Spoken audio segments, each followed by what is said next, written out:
Hi everyone, আজকে আমি রান্না করব হলুদ বিরিয়ানি, যেটা খেতে আমার ভীষণই মজা লাগে। সম্পূর্ণ বাড়ির মশলা দিয়ে খুব সহজ পদ্ধতিতে রান্না করব। চলে যাই মূল রেসিপিতে। প্রথমে আমি কড়াইয়ে সয়াবিনের তেল ইউজ করলাম। এখানে পেঁয়াজ কুচি আর মরিচ ফালি দিয়ে হালকা লাল লাল করে ভেজে নিলাম। তারপর একটু গরম পানি অ্যাড করে দিলাম, স্বাদমতো লবণ, জিরা পেস্ট, আদা পেস্ট আর হালকা একটু রসুন পেস্ট,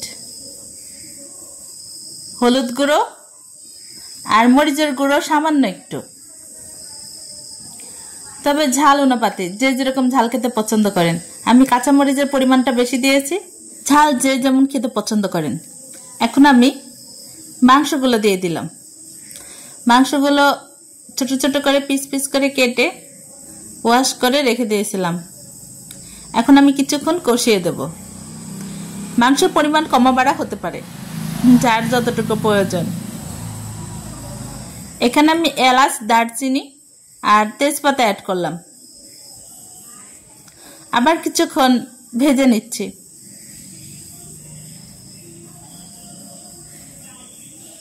খুব ভালো করে ভেজে নিতে হবে,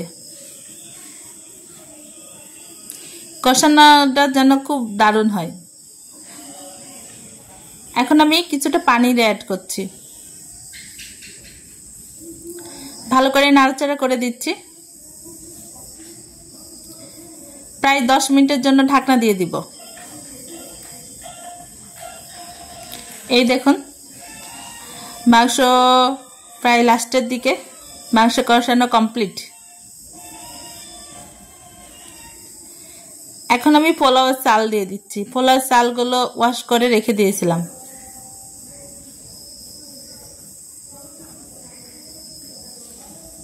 আবার কিছুক্ষণ ভেজে নিতে হবে। ভালো করে নাড়াচাড়া করে চাল সহকারে খুব দারুণ করে ভেজে নিতে হবে। আমি হলুদ বিরিয়ানি প্রায় এভাবে রান্না করি।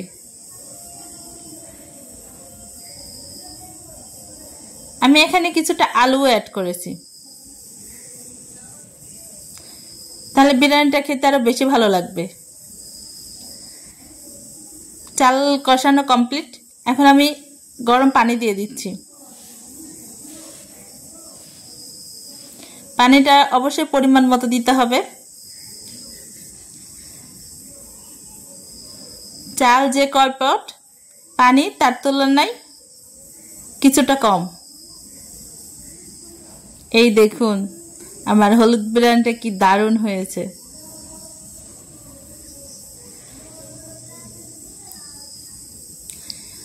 আমি মাঝে মাঝে এভাবে রান্না করি। এটা বিশেষ করে রাতে খেতে আমার ভীষণই মজা লাগে। বাইরের কোনো মশলাই আমি অ্যাড করি নাই। রান্না কমপ্লিট। এখন আমি খাবার উঠিয়ে নিচ্ছি। গরম গরম এরকম হলুদ বিরিয়ানি খেতে কিন্তু ভীষণ মজা লাগে, বিশেষ করে বৃষ্টির দিনে। কি দারুণ। ওকে, ভালো থাকবেন। দেখা হবে নতুন কোনো রেসিপি নিয়ে। আল্লাহ হাফেজ।